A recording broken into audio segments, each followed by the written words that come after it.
vasallamga ham taklif qilingan. Qiyomatgacha yashaysiz ya Rasululloh. Yer yuzi islom bilan obod bo'ladi. Butun yer yuzi siz qo'l ostida bo'ladi.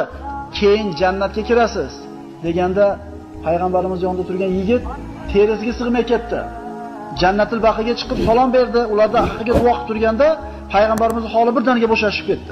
Ya Rasululloh nima bo'ldi o'tkazganda payg'ambar vasallam aytdilarki, hozir men oldimga Jibril keldi va aytdiki, ey Muhammad, agar xohlasangiz qiyomatgacha yashaysiz. Islom bilan obod bo'ladi yer yuzi. Yer yuzida butun yer yuzi qo'l ostida bo'ladi, keyin jannatga kirasiz. Birinchi variant. Yoki hozir vafot qilasiz, tezda vafot etolasiz, Parvardigorning huzuriga o'tasiz dedi.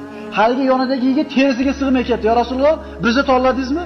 Biz bilan qoladigan bo'ldingizmi? Tasavvur qilaylik-da, tirik bo'lganda nima bo'lardi?